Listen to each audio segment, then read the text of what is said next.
அனைவருக்கும் வணக்கம். கேரள நிலச்சரிவு சம்பவத்திற்கு பின்பாக பார்லிமெண்ட்டில் உரையாற்றிய ஹோம் மினிஸ்டர் அமித்ஷா அவர்கள் சில விஷயங்களை குறிப்பிட்டு பேசுகிறார். அதாவது கேரளாவுக்கு நாங்கள் முன்னாடியே ஏர்லி வார்னிங் கொடுத்தோம். ஆனால் அந்த அரசாங்கம் அதற்கேற்ற அளவுக்கு துரித நடவடிக்கை மேற்கொள்ளவில்லை. அதன் காரணமாக தான் இவ்வளோ பெரிய பாதிப்பு உண்டாயிருக்கு அப்படிங்கிற வகையில் அவருடைய பேச்சு அமைந்திருந்தது. இதற்கு பதில் அளித்து பேசிய கேரள முதலமைச்சர் பினராயி விஜயன் அவர் என்ன சொன்னார் அப்படின்னு பார்த்தீங்கன்னா, இல்லை இந்த மாதிரி எங்களுக்கு கொடுக்கப்பட்டது ஆரஞ்சு அலர்ட்டு தான், ரெட் அலர்ட் கிடையாது. அதாவது என்னென்னா 20 சென்டிமீட்டருக்கு கம்மியாக தான் மழை பொழியும், 20 சென்டிமீட்டருக்கு அதிகமாக மழை பொழியும் என்பதற்கான ரெட் அலர்ட் என்பது தரப்படவில்லை. எனவே ஒன்றிய அரசாங்கம் இந்த இதில் கொடுத்த தகவல் அப்படிங்கிறது தவறானது, ஹோம் மினிஸ்டர் பேசுவது தவறானது அப்படிங்கிற மாதிரி சொன்னாங்க. பேரிடர் மேலாண்மை பொறுத்த வரைக்கும் ஏர்லி வார்னிங் சிஸ்டம் அப்படிங்கிறது அது ஒன்றிய அரசாங்கம் செய்ய வேண்டிய வேலை. அந்த ஏர்லி வார்னிங் சிஸ்டத்தினுடைய அடிப்படையிலிருந்து, அந்த முன்னெச்சரிக்கைக்கான எச்சரிக்கை தரக்கூடிய அறிக்கைகளின் அடிப்படையிலிருந்து மக்களை பாதுகாப்பதற்கான வேலைகள் செய்ய வேண்டியது மாநில அரசாங்கத்தினுடைய கடமையாக இருக்குது. அப்போ இந்த 2 வேறு கூறுகள் ரொம்ப முக்கியமான விஷயம். இதற்கு ரொம்ப அடிப்படையாக பேசிக்காக இருக்கிறது எதுன்னு பார்த்தீங்கன்னா, டிசாஸ்டர் மேனேஜ்மெண்ட் ஆக்ட்னு சொல்லக்கூடிய தேசிய பேரிடர் மேலாண்மை சட்டம். இப்போ இந்த சட்டத்தில் நிறைய சட்ட திருத்தங்களை ஒன்றிய அரசாங்கம் முன்மொழிஞ்சிருக்கிறாங்க. ஸோ ஒரு அமெண்ட்மெண்ட் பில் அப்படிங்கிறத கொண்டு வந்திருக்காங்க. கூடிய சீக்கிரம் இந்த சட்டம் அப்படிங்கிறது நிறைவேற்றப்படும் அப்படிங்கிறதும் எதிர்பார்க்கப்படுகிறது. இந்த அமெண்ட்மெண்ட் பில், இந்த disaster management act amendment bill 2024 அப்படிங்கிறது இவை உண்மையிலேயே தற்போது எதிர்கொண்டிருக்கக்கூடிய பிரச்சனைக்கு தீர்வாக இருக்குமா, இந்த ஒன்றிய அரசாங்கத்துக்கும் மாநில அரசாங்கத்துக்கும் இருக்கக்கூடிய சிக்கல்களை தீர்க்குமா அல்லது அதிகரிக்குமா அப்படிங்கிற கேள்வி இருக்குது. அது குறித்து தான் நாம் இன்று விவாதிக்கப் போகிறோம்.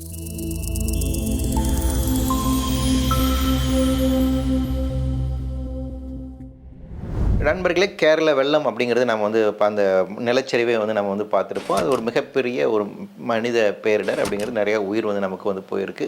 அதில் 2 காரணங்கள் நாம் புரிந்து கொள்ள வேண்டும். ஃபஸ்ட்டு எக்ஸசிவ் ரெயின்ஃபால் அப்படிங்கிறது இதுக்கு காரணமாக இருந்துச்சு. அதிகப்படியான மழைப்பொழிவு, ஏறத்தாழ 48 மணி நேரத்தில் 57 சென்டிமீட்டர் மழைப்பொழிவு அப்படிங்கிறது உண்டாயிருக்கு. இரண்டாவது, அந்த மழைப்பொழிவை தாங்கி கொள்ள முடியாமல் அந்த மழை நிலச்சரிவு ஏற்பட்டிருக்கு.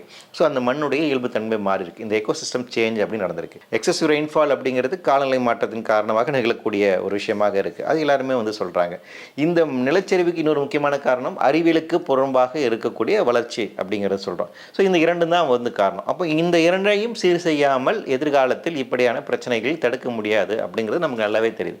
சரி, அப்போ இதை எதிர்கொள்ள வேண்டும் அப்படின்னா என்னென்ன செயல்பாடுகள், திட்டங்கள் செய்யணும் அப்படின்னு அடுத்த கேள்வி இருக்குது. அதை நடைமுறைப்படுத்துவதற்கு நிறைய சட்டங்கள் இருக்குது. அதில் ரொம்ப முக்கியமான சட்டம் அப்படிங்கிறது பார்த்தீங்கன்னா பேரிடர் மேலாண்மை சட்டம், டிசாஸ்டர் மேனேஜ்மெண்ட் ஆக்ட். இந்த சட்டத்தினுடைய வரலாறு நம்ம தெரிஞ்சிக்க வேண்டிய ஒரு ரொம்ப அவசியமாக இருக்குது. 2004ஆம் ஆண்டு டிசம்பர் மாதம் சுனாமி அப்படிங்கிறது இந்தியாவை மிகப்பெரிய ஒரு தாக்குதலை உள்ளடக்கியது. அதனால் வரையும் நம்ம சரித்திரத்தில் சுனாமி அப்படிங்கிற வார்த்தையை கூட நம்ம கேள்விப்பட்டதில்லை.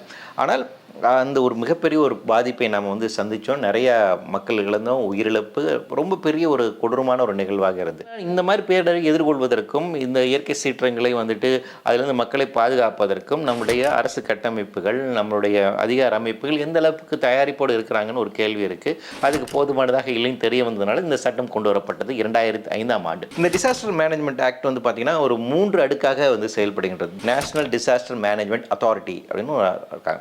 அதுக்கப்புறம் ஸ்டேட் டிசாஸ்டர் மேனேஜ்மெண்ட் அத்தாரிட்டி, அப்புறம் district disaster management authority. So ஒரு 3 அடுக்கு அளவில் இது செயல்படும் அப்படின்னு சொன்னாங்க. அப்படி தான் சட்டம் இயற்றப்பட்டுள்ளது. ஸோ நேஷனல் டிசாஸ்டர் மேனேஜ்மெண்ட் அத்தாரிட்டிக்கு யார் தலைமை தாங்குவார்னு பார்த்தீங்கன்னா பிரைம் மினிஸ்டர். அதே போல் ஸ்டேட் டிசாஸ்டர் மேனேஜ்மெண்ட் அத்தாரிட்டிக்கு யார் தலைமை தாங்குவாங்கன்னு பார்த்தீங்கன்னா chief minister. District disaster management அத்தாரிட்டிக்கு யார் தலைமை தாங்குவான்னு பார்த்தீங்கன்னா டிஸ்ட்ரிக்ட் கலெக்டர். ஸோ இந்த 3 அடுக்காக செயல்படும். அத்தாரிட்டியோட வேலை என்னென்னா ஒரு பிளானிங்கை உருவாக்குவது, எப்படிலாம் செயல்படணும், என்ன கைட்லைன்ஸ்லாம் கொண்டு வரலாம், டிசாஸ்டர் எதிர்கொள்வதற்கு என்னென்ன மாதிரி வரையறை திட்டங்கள், கல்வி எல்லாம் கொண்டு வரணும் என்பதற்கான பெரிய ஒரு லிஸ்ட்டே இருக்குது. பிளானிங் உருவாக்கணும், டிசாஸ்டர் மேனேஜ்மெண்ட் பிளான் உருவாக்கணும், அது சரியாக செயல்படுதா என்பதை கண்காணிக்க வேண்டும், அதை ரெகுலராக அப்டேட் செய்ய வேண்டும். ஒரு பேரிடர் நிகழ்ந்து விட்டால் அந்த பாதிப்பு உண்டான மக்களுக்கு அவருக்கான ரீஹாபிலிட்டேஷன்ஸ் ப்ராசஸ் எப்படி செய்வீங்க, அவங்களுக்கான உதவித்தொகை எப்படி கொடுக்க வேண்டும், அவங்களுக்கான காம்பன்சேஷன் எப்படி கொடுக்கப்பட வேண்டும் என்பதை எல்லாமே இந்த சட்டத்தில் பேசிகிட்டு இருக்காங்க. ஒன்றிய அரசாங்கம் இப்போ இதில் சில மாற்றங்களை முன்வைத்து தற்போது இருக்கக்கூடிய பாரதிய தலைமையில் இருக்கக்கூடிய மோடி அரசாங்கம் ஒரு சில சட்ட திருத்தங்களை இதில் முன்வைக்கிறாங்க. ஸோ அதுதான் டிசாஸ்டர் மேனேஜ்மெண்ட் அமெண்ட்மெண்ட் பில் 2024. இப்போ இந்த பில் அப்படிங்கிறது ஹோம் மினிஸ்ட்ரியோட தலைமையில் தான் வருது. ஸோ அமித்ஷா அவர்கள் தான் இந்த பில்லை வந்து ப்ரொப்போஸ் பண்ணுறாரு. இந்த சட்ட வரைவின் நோக்கமாக என்ன சொல்கிறாங்கன்னா, ஒருங்கிணைந்த அளவில் பேரிடர்களை எதிர்கொள்ள வேண்டும் அப்படிங்கிறது சொல்கிறாங்க. ஸோ அதற்காக சில அமைப்புகளை பிரத்யேகமாக உருவாக்க வேண்டிய ஒரு தேவை இருக்குது அப்படின்னு சொல்கிறாங்க. அப்படி சொல்லிட்டு என்ன பண்ணுறாங்கன்னா, புதிதாக 2 அமைப்புகளை வந்து இதுலேருந்து உருக்குறாங்க. நேஷனல் கிரைசிஸ் மேனேஜ்மெண்ட் கமிட்டி அப்படின்னு ஒரு கமிட்டி, ஒரு புது கமிட்டி ஒன்று கொண்டு வராங்க.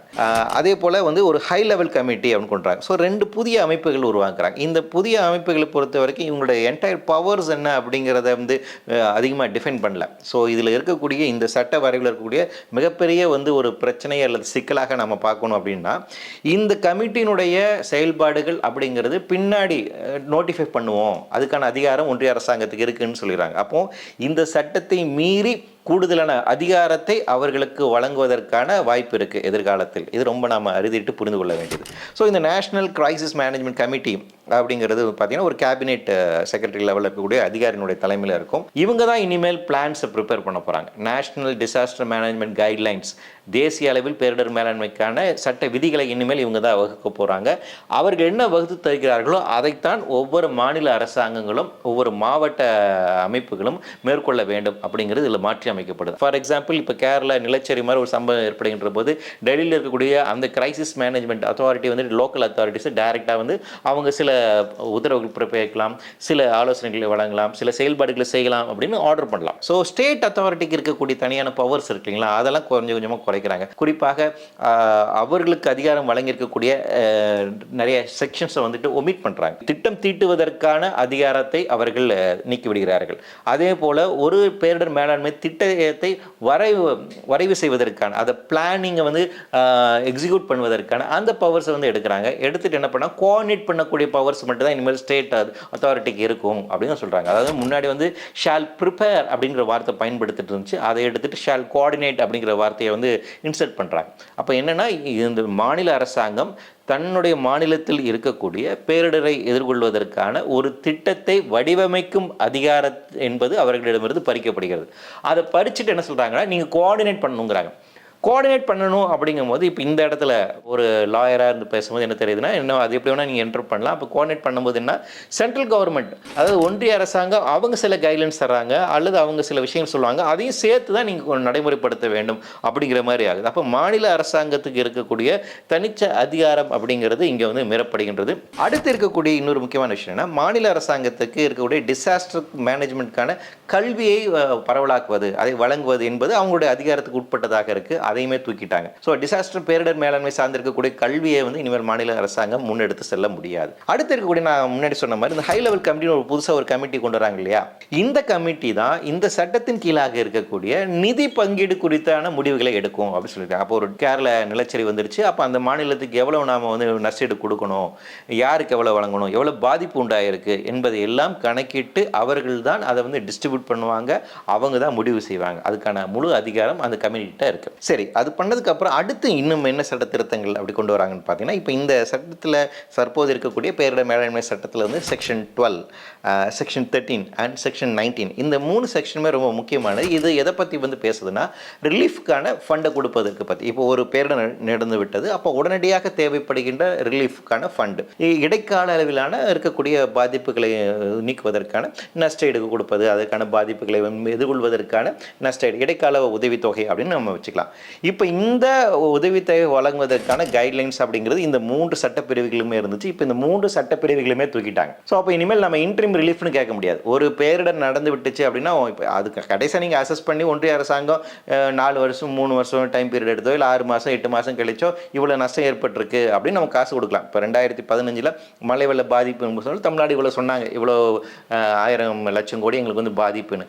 ஒன்றிய அரசாங்கம் என்ன பண்ணாங்க, இல்லை இவ்வளோ சில 1000 கோடி தான் உங்களுக்கு வந்து பாதிப்புன்னு சொல்லிட்டு அப்போ இவ்வளோ தான் கொடுத்தாங்க. ஆனால் அது ஒரு பெரிய ஒரு ப்ராசஸ். அதுக்கு எப்படி பார்த்தாலும் 1 வருஷம் 2 வருஷம் டைம் பீரியட் எடுத்துக்கலாம். ஸோ அவ்வளோ காலம் காத்துக்கிட்டு இருக்க முடியாது இல்லையா, மக்களுக்கு உதவி செய்யணும் இல்லையா. அதனால இமீடியட்டாக அந்த ஒரு பேர் நிகழ்ந்த உடனே இமீடியட்டாக இன்ட்ரீம் ரிலீஃப் கொடுக்க வேண்டும் என்பதுதான் இந்த சரத்துகள். இந்த சரத்துகள் நீக்குவதற்கான சட்ட வரைவு அப்படிங்கிறது வரையறுக்கப்பட்டுள்ளது. ஸோ இது ரொம்ப ரொம்ப டேஞ்சரஸான ஒரு விஷயம்.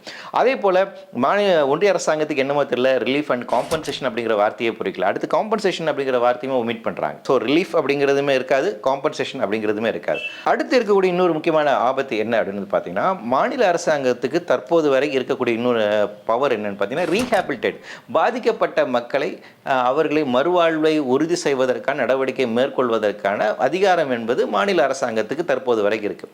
ஸோ ஸ்டேட் அத்தாரிட்டிக்கு தான் அந்த பவர்ஸ் இருக்குது, அவங்க தான் அதை வந்து எக்ஸிக்யூட் பண்ணணும்.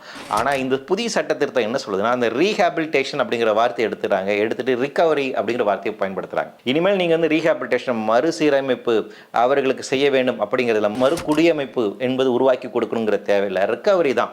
பாதிக்கப்பட்டவங்களுக்கு உடனடியாக என்ன தேவையோ அந்த உதவி மட்டும் செய்வதற்கான அதிகாரம் மட்டும்தான் மாநில அரசாங்கத்துக்கு இனிமேல் வழங்கப்படும் இந்த சட்ட திருத்தம் நடைமுறைக்கு வந்தால். அதே போல் இந்த சட்டத்தின் கீழே வந்து பார்த்தீங்கன்னா ஒரு டிசாஸ்டர் மேனேஜ்மெண்ட் பிளான் அப்படிங்கிறது நீங்கள் எவால்வ் பண்ணணும். அதாவது ஒவ்வொரு மாவட்டத்திற்குமான ஒரு டிசாஸ்டர் மேனேஜ்மெண்ட் பிளான் வச்சுருப்பாங்க, ஸ்டேட்டுக்கான டிசாஸ்டர் மேனேஜ்மெண்ட் பிளான் இருக்கணும். இந்த பிளானை பொறுத்த வரைக்கும், இந்த திட்டத்தை பொறுத்த வரைக்கும் வருடந்தோறும் அதை வந்து ரிவ்யூ பண்ணணும், அப்டேட் பண்ணணும் அப்படின்னு தற்போது இருக்கக்கூடிய சட்டம். ஆனால் இந்த புதிய சட்ட வரைவில் என்ன சொல்கிறாங்க, அப்படி தேவையில்லை, நீங்கள் 3 வருஷத்துக்கு ஒரு வாட்டி அதை வந்து ரிவ்யூ பண்ணால் போதும், 5 வருஷத்துக்கு ஒரு வாட்டி அதை அப்டேட் பண்ணால் போதும். அப்போ 3லேருந்து 5 வருஷம் வரைக்கும் ஒரே பழைய தான். அப்போ இப்போ இன்றைக்கி மாறி வருகின்ற கால சூழலை பொறுத்த வரைக்கும் காலநிலை மாற்றம் அடுத்தடுத்து என்ன பிரச்சனையை உண்டாக்கும், என்ன பாதிப்பை உண்டாக்கும் எனக்கு நமக்கு தெரியல. எப்படி அடுத்து மழை பொழிவு இருக்கும், என்ன மாதிரி மாற்றத்தை உருவாக்குன்னு தெரியல. அப்படி இருக்கின்ற போது நீங்கள் பழைய டிசாஸ்டர் மேனேஜ்மெண்ட் பிளானை வச்சுட்டு வருஷம் நாம் எப்படி எதிர்கொள்வது? ஸோ அப்போ பீரியாடிக்கெலாம் வருடந்தோறும் அதை அப்டேட் செய்வது என்பதுதான் சரியான விஷயமா இருக்கும். ஆனால் அந்த வகையில் வந்து பார்த்திங்கன்னா நேஷனல் டிசாஸ்டர் மேனேஜ்மெண்ட் பிளானாக இருந்தாலும் சரி, ஸ்டேட் டிசாஸ்டர் மேனேஜ்மெண்ட் பிளானாக இருந்தாலும் சரி, இந்த 2 திட்டங்களையுமே வந்து 5 வருடத்திற்கு ஒரு முறை நீங்கள் ரிவ்யூ பண்ணி அதை அப்டேட் பண்ணால் போதும் அப்படிங்கிற சட்ட முன்வழியுமே வரையப்பட்டுள்ளது. அடுத்த ரொம்ப மோசமான ஒரு விஷயமாக நாம் அதை நிச்சயமாக பார்க்கணும். இன்னொரு புதிய அதிகார அமைப்புமே இந்த சட்டத்தில் வந்து புதுசாக கொண்டு வராங்க, அர்பன் அத்தாரிட்டின்னு வந்து கொண்டு வராங்க. ஸோ இப்போ வந்து டிஸ்ட்ரிக்ட் லெவல் அத்தாரிட்டி இருக்க மாதிரி இப்போ சென்னை போன்ற பெரிய நகரங்கள் இருக்குங்களா, அந்த நகரங்களை பொறுத்த வரைக்கும் அங்கே இருக்கக்கூட பேரிடர்களை மேலாண்மை செய்வதற்காக தனியாக பிரத்யேகமான அர்பன் அத்தாரிட்டி அப்படின்னு கிரியேட் பண்ணுறாங்க. கிரைசிஸ் மேனேஜ்மெண்ட் கமிட்டி வந்து பார்த்தீங்கன்னா அவங்க நேரடியாக இந்த மாதிரி அர்பன் அத்தாரிட்டியோடு சேர்ந்து செயல்படுவதற்கான வாய்ப்புகள் இந்த சட்டத்தின் மூலமாக உருவாக்கப்படுகிறது. அப்போ நீங்கள் ஸ்டேட் மூலமாக தான் இவங்க கூட செயல்படணும் அப்படிங்கிற அவசியம் இல்லை, நேரடியாகவே ஒன்றிய அரசாங்கம் இனிமேல் நம்மளுடைய மாவட்ட அதிகாரிகளுக்கும் நகர்ப்புறம் சார்ந்திருக்கக்கூடிய அதிகாரிகளுக்கும் உத்தரவு பிறப்பிக்க முடியும் அப்படிங்கிற வகையில் ஆகுது. கூடுதலாக அதுக்கான ஒரு சட்ட திருத்தம் இவங்க கூட கொண்டு வந்திருக்காங்க. அதில் என்ன சொல்கிறாங்கன்னு வந்து பார்த்தீங்கன்னா, மாநில அரசு அதிகாரிகள் ஒன்றிய அரசாங்கம் என்ன சொல்கின்றதோ அவற்றை ஏற்று செயல்படுத்த வேண்டும். அப்படி செய்ய தவறிய அதிகாரிகள் மீது நடவடிக்கைகளை மேற்கொள்ள மாநில அரசாங்கத்திற்கு ஒன்றிய அரசாங்கம் உத்தரவுகளை வழங்கலாம் அப்படின்னு சொல்லியிருக்காங்க. இது எல்லாத்தை விட இன்னும் ரொம்ப ஒரு டேஞ்சரஸான ஒரு புதுசாக வந்து ஒரு செக்ஷன் வந்து உள்ள கொண்டு வராங்க, செக்ஷன் 60A. இது என்ன சொல்லுது அப்படின்னு பார்த்தீங்கன்னா, எந்த ஒரு தனிநபரையும் ஒன்றிய அரசாக இருந்தாலும் சரி, மாநில அரசாங்கம் இருந்தாலும் சரி, ஒரு கெசட் நோட்டிஃபிகேஷன் மூலமாக இதை செய்யக்கூடாது என்று உத்தரவை வழங்குவதற்கான அதிகாரம் அப்படிங்கிறது வழங்கப்படுகிறது. இதில் என்னன்னா ரொம்ப வந்து இந்த வார்த்தை அப்படி வந்து ரொம்ப ஆம்பிகுவிட்டியோடு இருக்குது சார், ரொம்ப குழப்பமானதாக இருக்குது. நீங்கள் என்ன அப்படின்னு செய்யக்கூடாது அப்படின்னு அந்த ஒரு ரெஸ்ட்ரிக்ஷன் இல்லை. இப்போ வந்து ஒரு பேண்டமிக் வந்துருச்சு, அந்த ஒரு காலகட்டத்தில் யாருமே வெளியே போகக்கூடாது அப்படின்னு சொல்கிறதுக்கான ஒரு இது இருக்குது. அது இல்லாமல் பேண்டமிக் நம்மகிட்ட தனியான எபிடமிக் ஆக்ட் இருக்குது, அந்த சட்டத்தின் மூலமாக கொண்டு வந்துக்கலாம்.